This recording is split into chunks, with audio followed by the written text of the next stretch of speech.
Now more than ever, innovative technologies are fueling change and sparking new ways of thinking.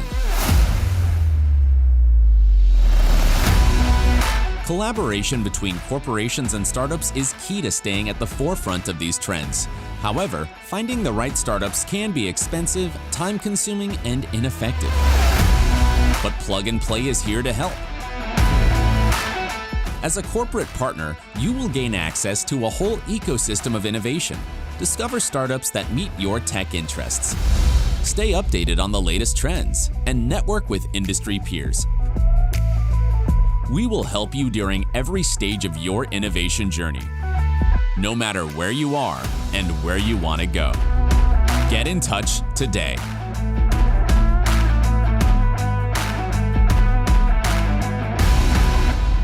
Basically, really happy to be here. I think this is our third session together, I think, since like June 2020. To do this roughly every 3 months on average. I think like it all evolves quite a bit, like since we started. What we discovered also is that as entrepreneurs, you probably have like not attention deficit, like that's the wrong way to say, but you're looking for basically quick wins without a lot of like strategic slides and so on. So I just want to share with you like 5 B2B sales quick wins that you can implement in less than 40 hours if you up for it, like costs you less than $100. So I'm not asking you to buy HubSpot, Salesforce, Ultimate Edition, whatever, to sell more successfully remotely.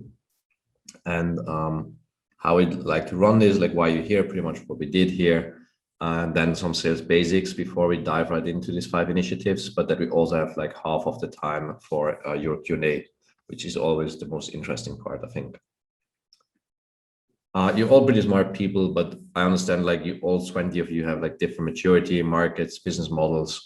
So typically I would spend like 10-15 minutes at least like doing discovery with each one of you, like what's your North Star metric, which channels work, what's your ideal customer profile. I cannot do that, so I'm basically like depend on you asking good questions, like just unmuting yourself like at any time. You got to keep these slides. I think I can distribute them afterwards to you also for the people that didn't dial in. If we run today with like 0 slides from now on, that's completely fine. We all see enough slides in our lives. About me very briefly. So built up SalesPlaybook over the last 2 years, bootstrap from 0 to 140 plus customers, 200K quarterly revenue in Q1 2021.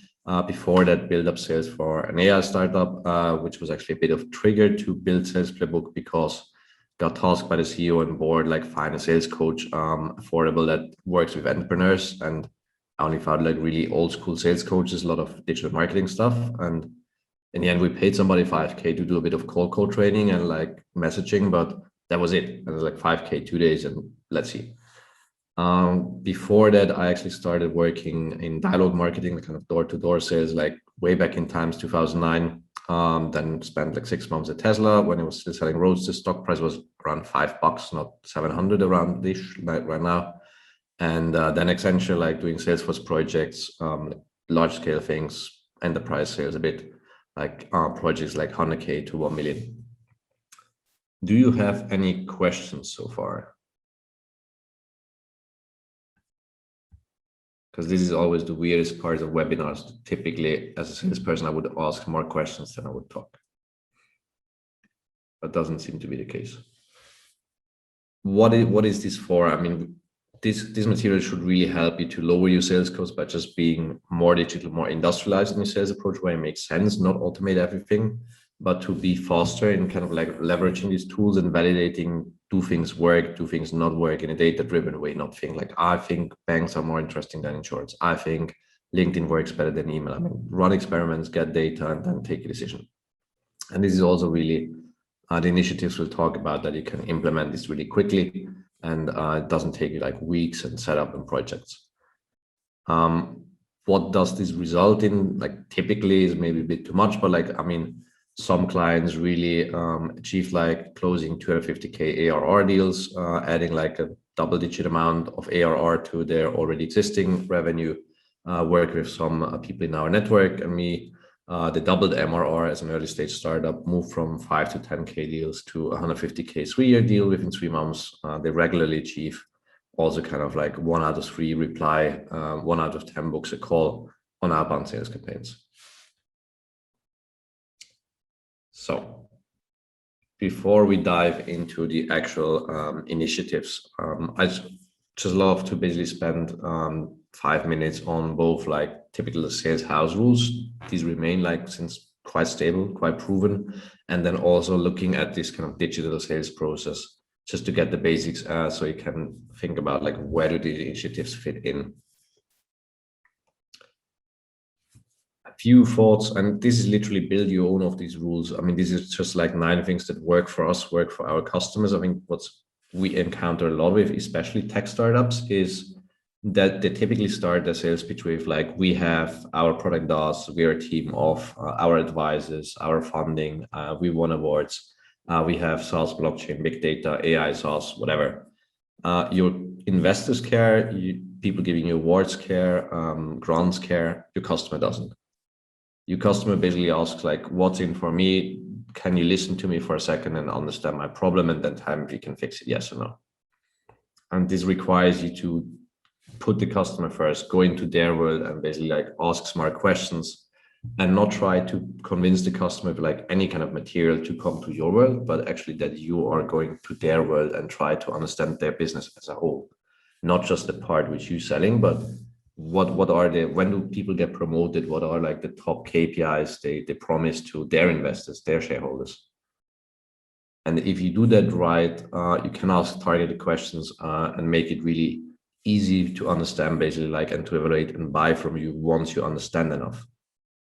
So think about this like a doctor. When you go to a doctor, the doctor says like, oh, let me present you like 20 slides on like my painkillers and my certificates. And I've been a doctor for 20 years. And if you buy it with like a COVID test and then another thing, like, and maybe I put a vaccine on top, and it's 20% off right now. And I have good technology, like, and I have these machines in the back door. I mean, a doctor will, if he's serious, he will ask you like, okay, well, how did the injury occur? What did you try to fix it? How long has this been in the state? What impact does it have on your daily life? Did you have any injuries before? Do you have any other things besides what you're typing here? What's happening if you don't fix the problem? Do you have to do any sports planned, any vacation planned? And that only then is like, look, typically you either treat it with like some painkillers, you do some physiotherapy, or you do surgery. Like, how do you see these options? And then basically recommend, like, together with you, walking you through like, okay, then take painkillers where useful to reduce the swelling, then do physiotherapy like this. And you don't go with the doctor, oh, let's run first the POC, let me discuss this with my family and I get back to you when it's the right timing, or maybe it's not the right thing, I'm busy, kind of. This stuff doesn't happen to doctors very often. So Thierry has the first question. Thanks so much for basically like jumping in here. In general, my customers are large groups which are very reluctant to share the benefits of the solution for them. Very difficult to do value-based pricing. What do you recommend?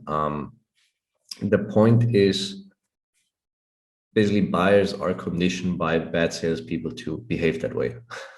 So typically buyers are used to that. People come with like PowerPoint and la-di-da and all the marketing materials, so they got used to basically ask like, how much does it cost? Like, okay, send me an offer, send me more information, but it doesn't fix the problem for them. If you have existing customers, Thierry, basically work a lot with case studies and say like, look, if you like clients A, B, C in your industry achieve these results, like they had these problems, they achieved these results. Is this interesting for you? And of these 3 results, which is the most relevant for you?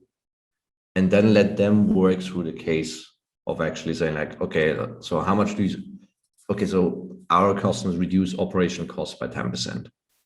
How much do you spend? How high are your operational costs? Like, I'm not going to tell you, okay, like 8-digit, like anything between like 10 and 99 million. It's like, okay, so let's assume it's 10, it's probably more. If it would reduce operational costs by 10%, this would be like 1 million. Like, is this interesting for you to save 1 million bucks? Okay, good. And then you work this way forward. You don't need the exact numbers, but you need to have them understand the mechanics. Does that answer your question, Thierry, or a follow-up question? Sure. He says, thank you. They unfortunately cannot speak, so they can only type. Yeah, so just write down like thank you, or like write down like a follow-up question, and we communicate this way. Yeah, but I think it's an excellent point, especially if you have larger groups. You need to take control of this process and make sure you guide them through the process. And if they basically say like, hey, I cannot decide this myself, then basically ask like, how does the buyer journey look like? How basically, who needs to be involved? How do they decide this? Like, how does the paper process work? And in this moment, like first you need to get one person excited, like your direct contact, but then your job is to coach them through the internal buyer journey.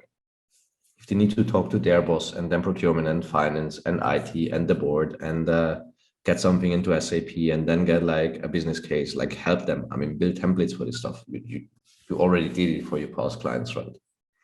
If you didn't, like, do it. And this way you can avoid some of like the back and forth. Like you will sometimes need to take a step back when new stakeholders join, but like try to understand early on what's the whole path for this. And then David asks how to gain sales traction when your company is new, small, but has quality technology. People never buy technology. People, like what you have with technology in the offering is here in the middle.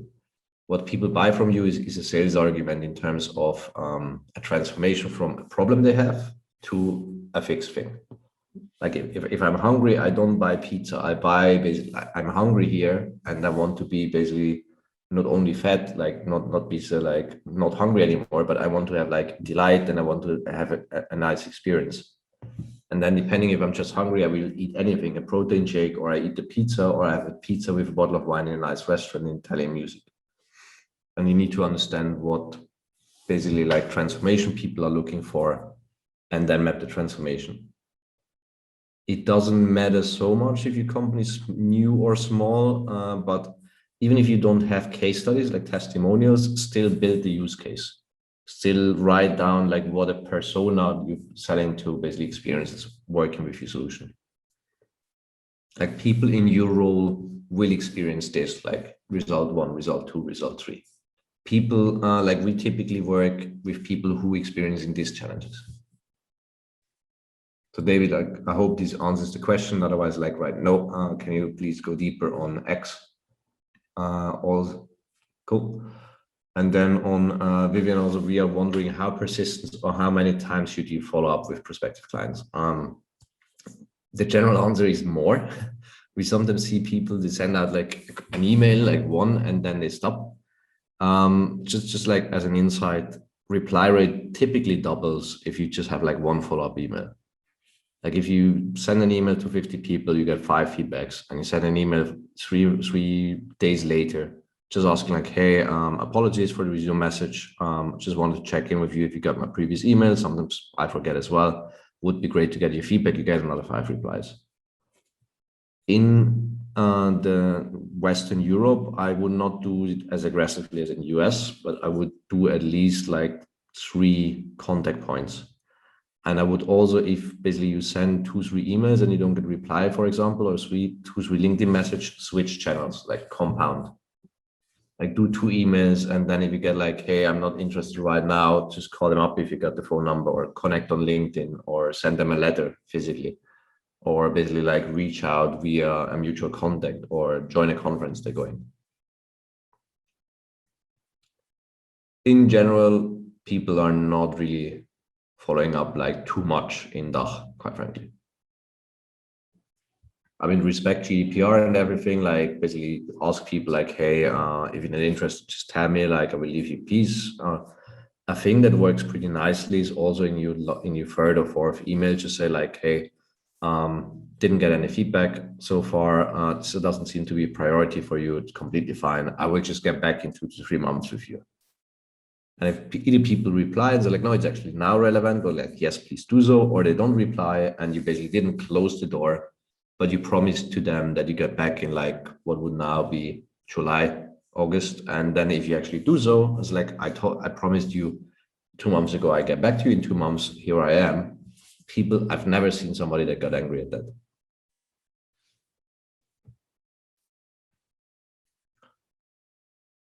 I think another part is really also that what we see a lot with like startups especially like in this kind of potential mindset, David, that you might be like, hey, we're small, these ones are big, and we sell to kind of UBS and Deutsche Sparkasse and Magna or whoever, and we're small, and the corporates leverage that, right? And it's like, why don't you do a free POC? Why don't you do free work? Why don't you do free business case? Ask for micro commitments. Ask them to do an introduction to the decision maker, to basically send you like 3 bullets of text, which one is most relevant, just an email, no money even. Or ask them like if they want to do like a 2-hour workshop, like, okay, the workshop will be $1,000. Is this something you're willing to invest to evaluate if you're gonna invest $50,000 to $100,000 to fix the problem? And then you see pretty quickly, are they serious? Because then like if it's relevant and they want to fix the problem, $1,000 is nothing. But if they cannot or don't want to do it, then you will create resistance and you need to fix it and identify, do you want to move forward or not? And the last one is obviously just be helpful. I mean, we're running this session like plug and play SalesPlaybook for like the 3rd or 4th time, I'm not sure anymore, we count Italy. Just basically providing value to the community, and then we don't expect anything out of this. Like we don't have any, actually 0 paper sign, I think. But like if we do good things might return, and otherwise like you help an entrepreneur, which is great.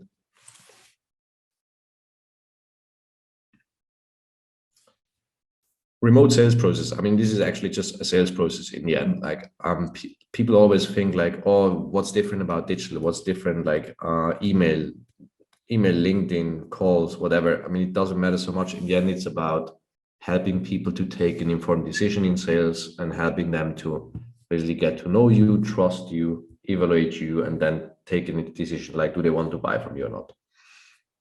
Sometimes people just invest not enough time. I mean, this connection phase is also a phase that can be automated to a certain degree, but I think it's important to invest in the prospecting, going very narrow in and talk to people who can really benefit from you and provide some value, and not only do only email or only LinkedIn. Like, I mean, call people, puts up some letters. We know entrepreneurs, they have immensely complex lead scoring and nurturing sequences. And it's like, this is one of my top 5 target clients. Which nurturing sequence should I put him in? It's like, do you have a phone number? It's like, yes. It's like, well, then call, like, stop the fucking nurturing and call the person up. And it's like, can we talk?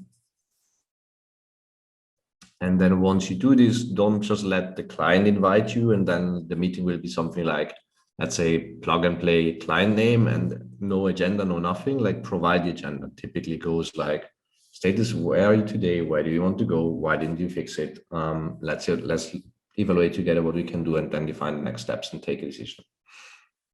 You can script this like a snippet or like a template, but get a script on how you run these calls as well. We'll get into this a bit later. And if it's deal sizes of like above 20K, I'd say like write an account plan, who you know already, what motivates people, what is standing in their way, what concerns do they have, how do you move forward? And then in the execution phase, still listen more than you speak, but take control. If you think of interviewer also in sports or so, like any kind of talk shows, the interviewer also always steers the direction. So like if I would ask you a question, like it's up to me if I dig deeper or if I change subject. And that's where you want to be. If you can by now, I think that's established, but turn on your video. So that's again like a little advantage you have, because I don't see you, you see me. And again, use a script on how you run these things, not word by word. That's about that, you know, like where are you in the process, and do you jump steps, or do you need to go back? Do you need to move forward? Like what's time and so on. And then in the follow-up, like the money is really here, that you do date in, date out, you fix the next call, you fix a kickoff, a decision call, whatever it might be. Do short follow-ups, like can be 5 lines of text where useful. Share a video with them. We go into this and have a specific call to action. Don't just like, here's a sales deck, whatever, go ahead with live. Like ask them what to do, like give you feedback on if they committed for a pilot, give you feedback what they need, make an introduction, commit to the next steps, whatever it might be. Any questions on the fundamentals here?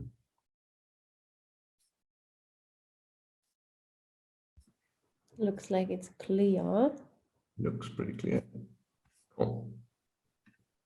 So over to the 5 initiatives then, and we'll keep this pretty actionable, but just you cannot unmute yourself, but just like I have your chat window up on the second screen, so this is why I'm sometimes looking up, but just interrupt anytime, so to say. The first one is really do yourself and your prospects a favor. Seriously, like when you jump on a 45-minute call, take a little quiz. I put this to the chat here. So we basically do this. Just go to SalesPlaybook.io quiz. Always encouraged to do this. Regarding building trust, question from Vivian again, thanks so much. What helps a lot with trust building is if you basically like regularly share natural stuff, like from you as a human being or from you as a company. Like I'll give you an example that it's not always about content. And let me show you an example here. Because many companies just only share really like corporate stuff. So that this is in the middle, this is kind of useful on short links. This is funny because somebody was shaming on our sales rep. And then the post that got way more engagement was actually like Penguin, like me being in isolation because of Corona. And anything like really human helps to basically for people to trust yourself as a person. Then the second component of trust is if you really have, I think Intercom does a tremendous job at this case study. So customers basically backing up your statements, and it's like the company really does more sales or basically reduces first response time, unified customer experience, and so on. So that's the trust, the social trust, and then the trust in your company. If you just have like a serious website, if I go to Plug and Play, and I kind of like see this is an established company, it actually makes sense. This copywriting resonates with me. That's actually useful. We invest in over 260 companies. We supercharge innovation of over 400 industry leading corporations. Like, okay, great. These are valid numbers. It's not so much about trust. Like trust is not a remote or a physical thing so much, right? It's trust is just like, do I believe? I mean, there's this best business book probably like I know, but in general, it's called Speed of Trust. Read on credibility, and credibility is built upon these 4 pillars of below. Basically, get this out. So below, basically, like the surface is always what you do on like your integrity. Like, do you do what you say, and do you say what you do? Like, are you transparent to people? And the second thing is, do people feel like you have a sincere intent to help them? Especially in sales, like, do people feel you just want to make money with them and basically like close a deal, or do they actually say like solve your problem? So that's a difference for them. And then above the surface is obviously like the capabilities. Do I see like, could you do it? And then actually results, kind of what you see here. Did you actually do it before? Did you achieve results for clients? So what works for us relatively well is actually doing like really unscripted videos. Like for example here, and you can listen, in terms of how we go into this, you can actually go to the respective speaking with part where you say like, having spoken with a couple of different people within the Sales Playbook sort of network, we quickly realized that they were to go back and reduce costs with another supplier, and that enabled us to take control of the opportunity a lot more. And we as you rightly pointed out, closed a deal which was another 250,000 in revenue, and we're now talking to them about a lot more work. And so that's basically like authentic, because I couldn't say that. Like, I mean, you're not even like with a deep fake or whatever, which anyways don't do. But like just letting people, like customers, partners of you, employees, speaking freely and being like human beings, like goes a long way with that. The other part, how to build trust, is professionalism. And we always get this question like, hey, but this seems to be 16 questions. Nobody fills that out. I was like, if people are serious investing 5 or eventually 6-digit amounts, they will take 2 minutes of the time to tell you how you can help them. Like we just hit 200 of these quizzes. So if you basically want to do this yourself, I just put this to the chat. Quiz template. So you can actually take this template here and just like build your own quiz based on that. So that's like a short form template, and you can just change the wording and make a copy for yourself. Who of you, quick activation case, has a discovery quiz in place? Just write like yes, no to the chat. And I will continue once I get at least 10 feedbacks. No. Yes. Rishi got a quiz. Cool. Oh wow, Rishi. Kevin, yes. No, no. Typical like 70-80% no, 20-30% yes, no. Cool. Then you know what you can do tonight if you're not busy with other things. Take the template, build a quiz, because it's really, really helpful to just pre-qualify people as well. Once you grow your startup, at one point, you as the CEO or co-founder, you don't always want to take all sales calls. So what we basically do in the back end as well is you can do routing. So we had 200 submissions since I think roughly a year, a bit less. And you can actually route it that way. Like it's not obvious, like maybe to other people then, but that you say, yeah, cool, Lucy, amazing, good stuff. Sorry to bore you again with this stuff. But you can basically do routing here. So for example, if somebody is willing to invest 25K plus, directly goes into my calendar, otherwise to somebody in basically like my team. And if somebody's doing health space, health tech, then it goes to Brenny's virtual coffee because she's a health tech lead. The second thing is really to automate your scheduling, because I still see, I do 5 to 10 introductions probably a week on average, and I still see people going back and forth like, how's Tuesday? I cannot do Tuesday, can I do Wednesday? I'm out of office. Like, guys, get a link, click a button, get it scheduled, get the agenda in there, set the expectations, stop wasting your fucking time and have a quality conversation. Use Calendly, integrates also with your CRM, or use your own CRM. Like we use HubSpot for this. I think we booked 1,000 calls like this overall. And you can set the agenda really clearly and remind us automatically. So this just takes work off your shoulders. It's a nice customer experience. It's professional. So can only recommend to set this up. Like Calendly account takes like 5 minutes to open. The other thing is, yeah, one more question. Is it bad to ask a senior person that you're trying to sell to click your link? The senior person will actually appreciate it, because they like the most valuable good a senior person has is attention span and deep work. So when they read your email, they're anyways out of what they're doing currently, like reading a memo, taking a decision, whatever. So when they're already there, it's like, okay, can I get this thing done? Like, okay, here's a button, I click, okay, good, done. Or they can forward the link to their assistant and be like, hey, here's a link, can you please book, like, you know, my schedule.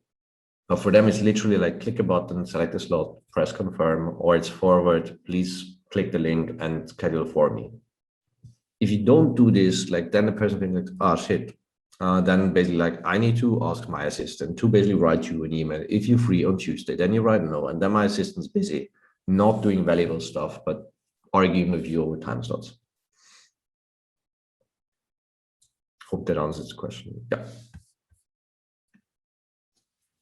The other thing is leveraging LinkedIn more consistently, and the emphasis is on consistent. I mean, connect with like 20 to 40 people every day. I see like 1% of people doing that, maybe less.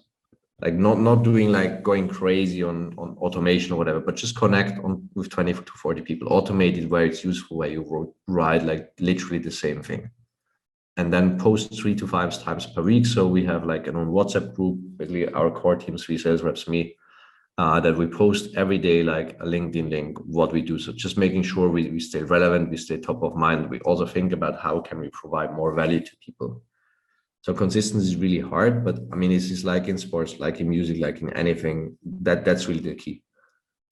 Sales is not rocket science in a sense. It's not like quantum physics where today, like you stand up, it's like, aha, I win a Nobel Prize. It's showing up every day. It's doing this kind of thing. And create an accountability system where you need to. Like I wouldn't do it otherwise. WhatsApp works, like groups work, however you do it. Questions on the LinkedIn part?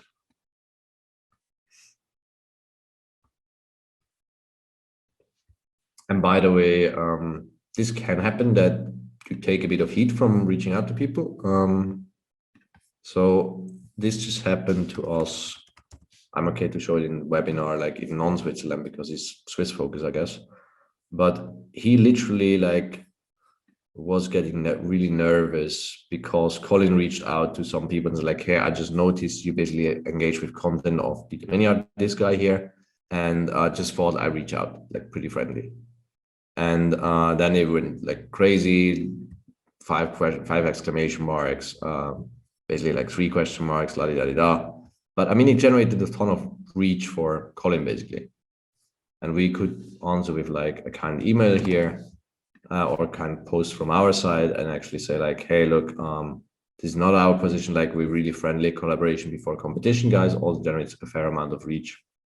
And that's actually useful. So I just want to get you in the mindset, if you reach out to people and people say like, why are you writing to me? Like, I'm not interested. So like, don't get discouraged. I mean, get in this mindset of reaching to people that are similar to your existing customers or target customers and think like you can provide value here.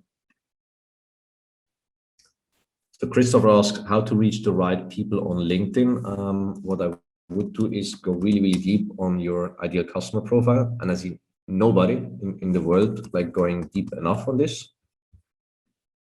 And Melanie McClare, this is really a short one, like personally. Anybody I know, like Richard Branson even got like 100x more personal followers than like a corporate page. This is on the building trust part, like LinkedIn is a personal network, not a company network. First of all, regarding your question, Christopher, how to reach the right people, go really deep on like who you like to reach out, like what are these people's demographics, that's a part, and then like what are these people's goals, and like where are they right now, what problems do they have, what frustrations, failures. You could go way deeper than this template. And then LinkedIn Sales Navigator is your friend. So Christopher, you can briefly chat like what's basically your ideal customer profile roughly.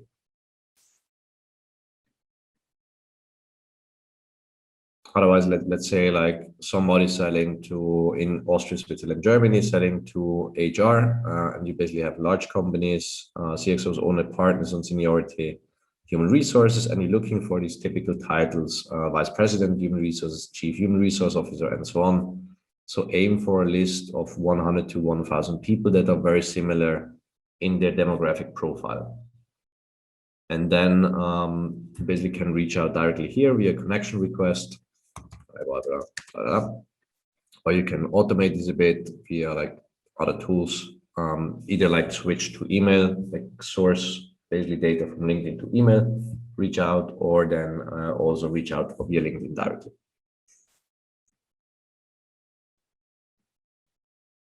Hope that answers your question, Christopher.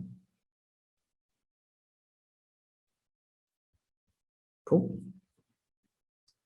Another one is using video everywhere, pretty much. I think I truly believe that video is the future in sales, but also otherwise, yeah, DocSoup, basically like other tools like Octopus CRM.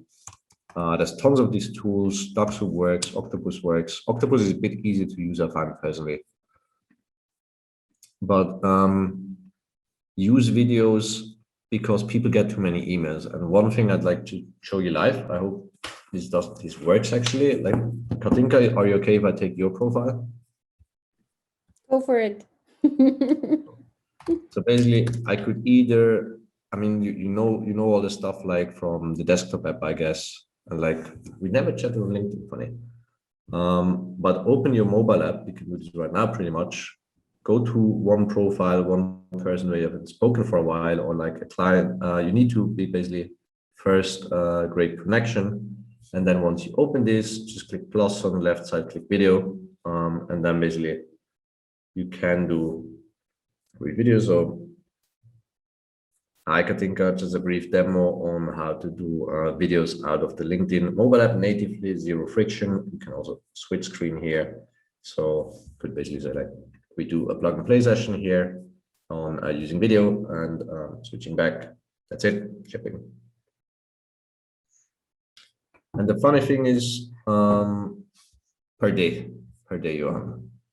I mean, you can do less, but I mean, 20 to 40 days is legitimate, like LinkedIn doesn't hate you for that.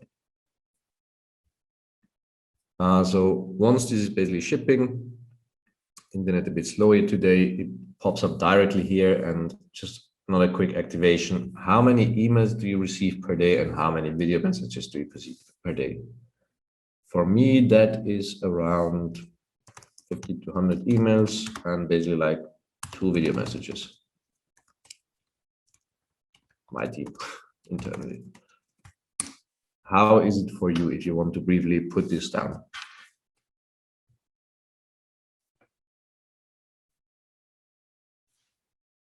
Just making sure people are not asleep. Can you briefly put to the chat how many emails you receive and how many video messages? Twin receives 2 video messages. Okay, 0 to 1 videos. Never received a video message. Cool. 60 emails, 0 video.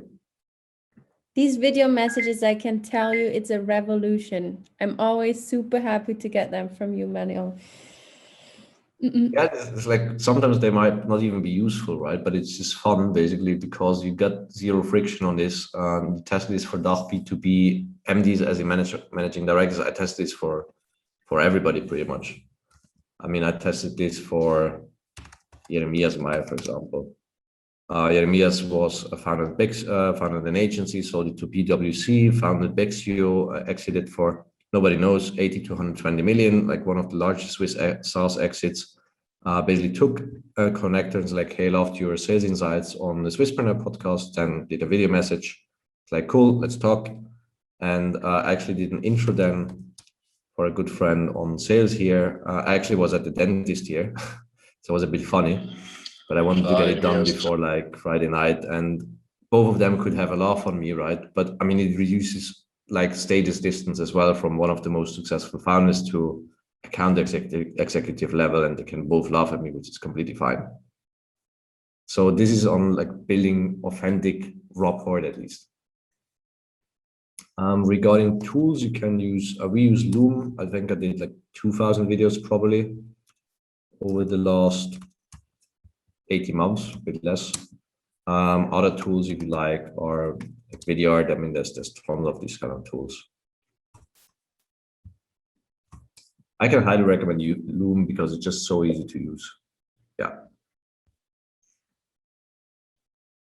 But again, like use like the LinkedIn app because it's really, yeah, I use it for the outbound email app, so I can basically share, maybe propose new time for it. Okay. But maybe I just show you, watch just an intern example because I can share this with you. Check. It's not supplementing, pretty much supplementing. So I basically put this email to the team here, glad to share a few thoughts on like how we're going to build the product. Okay, here, this is basically setting up for scale, increasing customer delight. So these are the objectives we pursue with this. And then here's the context, this Google Sheet, you see our OKRs until like 2025. And then here's actually the video. So it still plays inside of the email, right?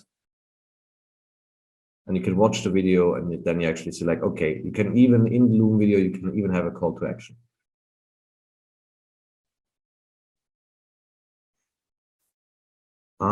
It's a bit of a mixed bunch of experiences if you include like a generic video sometimes. And in your outreach initially, I would start with only text and then do very personalized videos. And then question from Twin also, does this work across email clients like Outlook? It definitely works for Gmail and Outlook. It is a bit dependent if it plays live in a browser or like live in Outlook, depending on people's settings. If it's basically like doesn't play in the browser, they get directly to the Loom page. They can actually record a reply nowadays. If they want to, they can comment on it, and you actually get a notification once they watch it, which is cool. Yeah, pretty game changing. So we had like, I think 20 clients at least that basically like, I sign up because of the video. I get tons of these pitches. I mean, like it seems to be good stuff, legit case studies, legit people, good approach, affordable. But the video made me basically like take action. It was for me the trigger to lower the action threshold. And by the way, I don't care that it's uncomfortable. everybody always gets really excited. It's like, yeah, video is cool stuff. Like, yeah, I guess this works. Yes, I guess this gets you like 60 to 80% reply rates, which is all true. I might try this out, which is another word for like, it is outside of my comfort zone and I will not take action, which is a pity. So if all of you like today or tomorrow send one video on LinkedIn, 30 seconds, even if it's saying hello to somebody on your plug and play community, please, everybody send Katinka video. This would be really tons of fun for me, at least, because she loves videos. I will forward it to you. I love it. I will definitely follow up with you after the video for sure.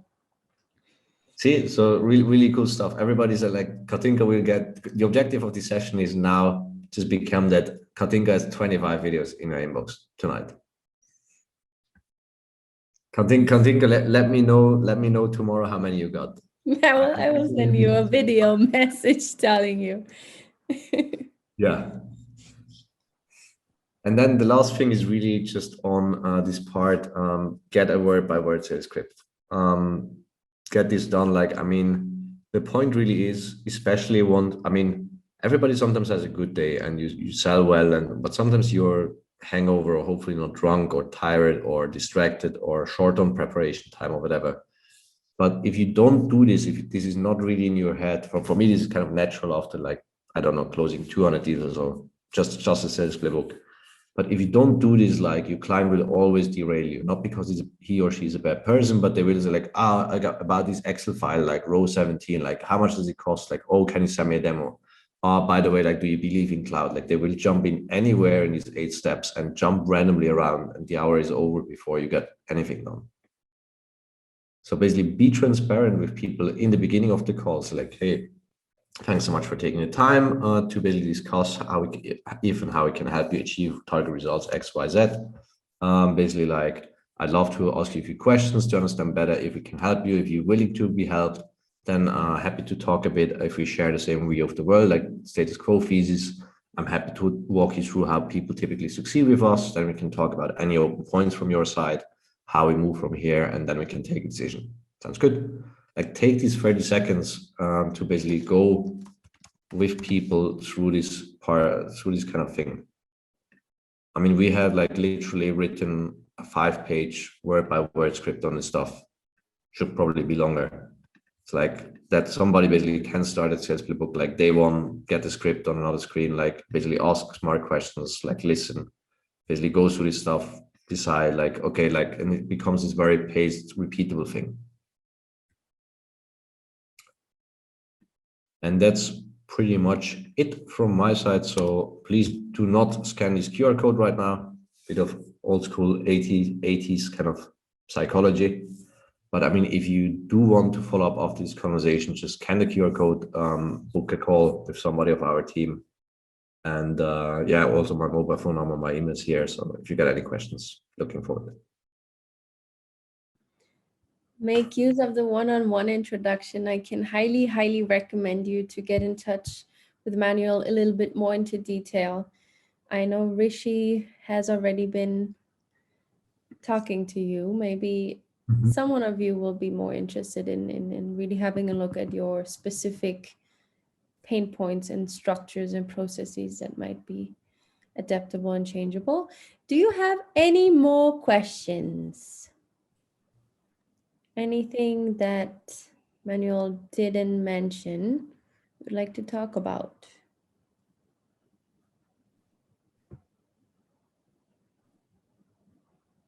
Zero questions. Interesting. Cool. Can we contact Manuel on LinkedIn for follow-up questions? Yes, for sure. You can. I'll just share my LinkedIn profile here. So you can. We appreciate it.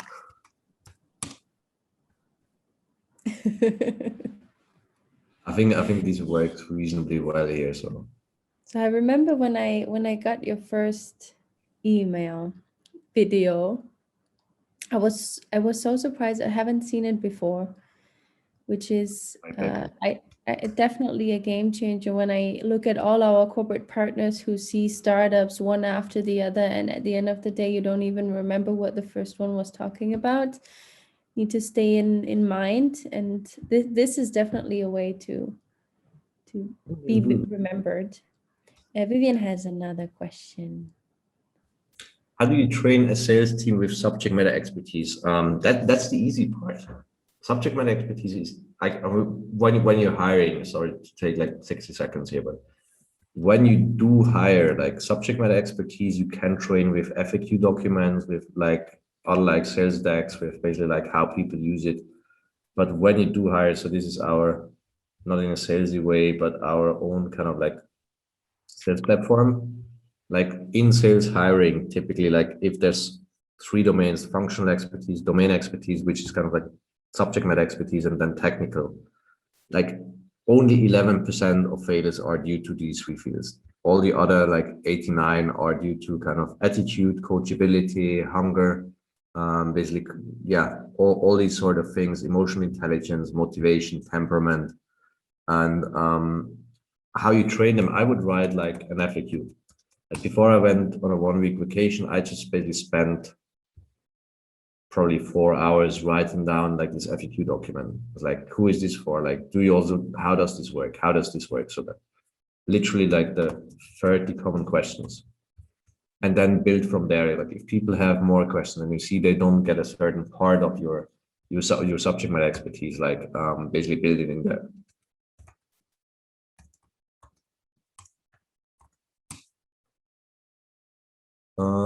Got access denied with the QR code. Damn it. That's weird. So direct link. This is so weird. We're looking into this with the website. On some people, like certain browser. It's weird. Can you talk about how effective are webinars for lead gen, as we are all overwhelmed by too many webinars? Yeah, for sure. It varies. So like doing this sort of webinars that we're doing right now, like I got anything from like 1 to 5 calls booked typically.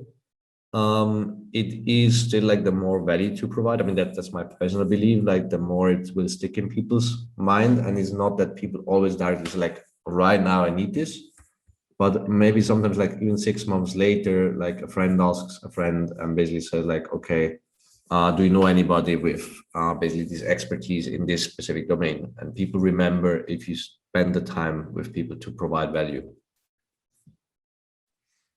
I think it's definitely a good thing, like on webinars, that if you record them well, you can also leverage them again. We did Startup Sales Summit, for example, which is kind of a huge webinar. But compared to last year, when people were a bit less tired, we did literally 14 back-to-back half-an-hour session.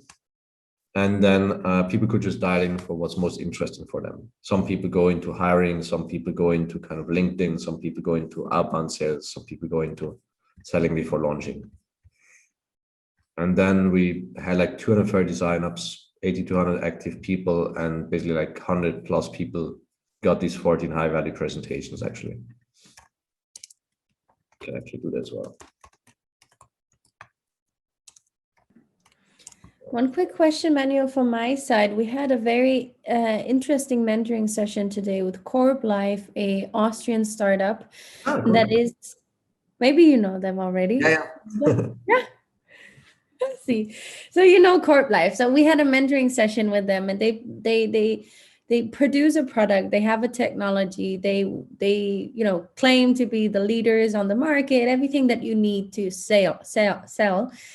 And the interesting point that the mentor made was, you have to deliver more than that. Even if you are a market leader, you need to become a thought leader in your topic.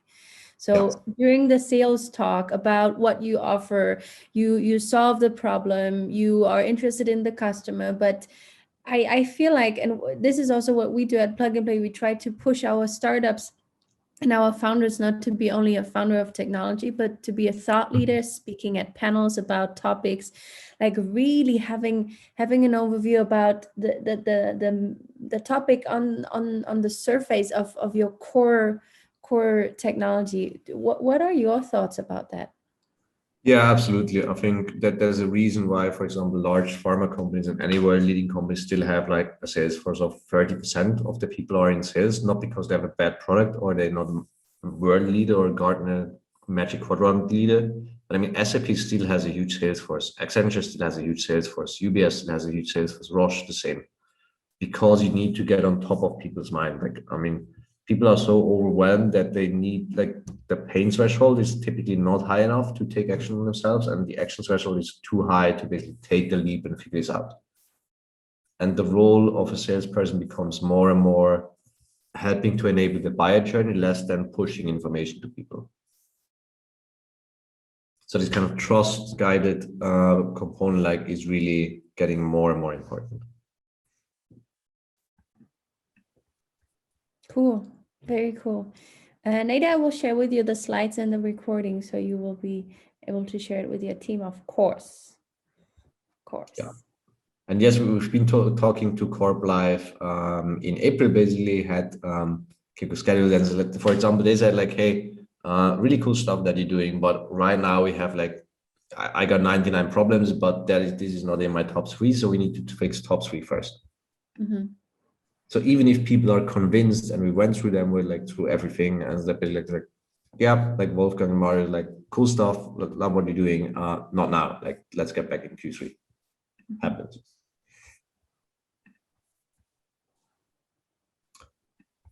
Nice. 1 or 2 last questions.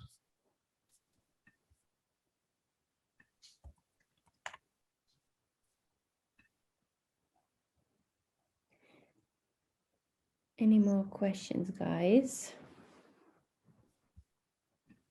Yeah, another let's talk again. I think it's not yet a year, but I think we talked like last July. Yeah. Some of our startups also know you, alumni startups that are always invited to the webinars. Okay, if this is it, I would say I will be implementing all 5. Very good, Tareen. Happy to hear that. Nice. I hope you took away a lot, everybody. It should have been a compact insight session. I know you are stuffed with webinars all over. There is a lot of expertise out there, but I think Manuel in this session is one of the most important ones that I know. So I highly encourage, and I'm happy that you joined. We need more videos. Yes. Yeah, this works. That's kind of like the Steve Ballmer curve on Microsoft, right? So like 1 be great, 2 be better, 3 be okay, and then it diminishing returns at once kills. So feed them beer, not tequila. I'd recommend. Yeah. Also shy salespeople. Like sometimes, like there's a saying, like in Germany and Switzerland, Austria, like many salespeople prefer half an hour of cold shower to half an hour of cold calling, which is a pity. So. Yeah. And the human factor is a little bit added to the whole sales process, maybe, which is not to forget building trust, what we already mentioned today. Yeah. Exactly. Very cool. Very also, cool. Got 9 LinkedIn requests, probably most out of this session. The people that ask questions I know better than the ones that I didn't. Really looking forward to this, and yeah, looking forward to basically keep in touch. And then maybe one last question. It's always like last question. It's great. Carlos, we were talking about customer acquisition. Any trick to make the buying decision faster, especially with big B2B transactions? I mean, I talked to basically like the VP sales in Accord that basically do something around like customer collaboration, but it's basically like asking them what they need to move this forward. Don't try to pitch and like in your own thing, like do fancy decks and then throw something over the fence. Work with them on this and create an account plan at least with them. So I'll share the template here. Build an account plan with your buyer here. Because you need them. Like there's no way you understand a global organization with 10,000 plus employees from the outside. Like that it's simply impossible. So you need your buyer to help you with this. So create enough excitement first, make a champion, make somebody that's super delighted about what you do, and then like work with them to actually get this done internally.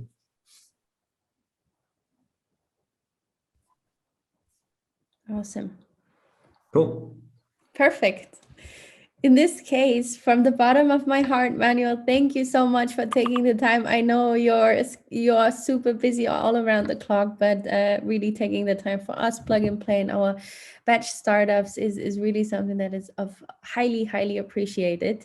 I hope you all stay in touch with Manuel. Don't miss a second chat, and follow up with him, and get back to him or whenever you need his sales expertise. Manuel, I wish you a happy celebration of the end of quarantine tonight. He is locked into his apartment, which is why today is a happy day. I'm still locked in the apartment until tomorrow, but isolation ends, so I'm locked with my wife again, not just via video chat. But everybody stay safe, everybody stay healthy. Like COVID, not a joke. I'm feeling really grateful that it didn't hit me hard as well. Yeah. Then stay safe, everybody. Thank you so much, Manuel. And thanks for having me, and thanks for the great question. Happy video and happy prospecting.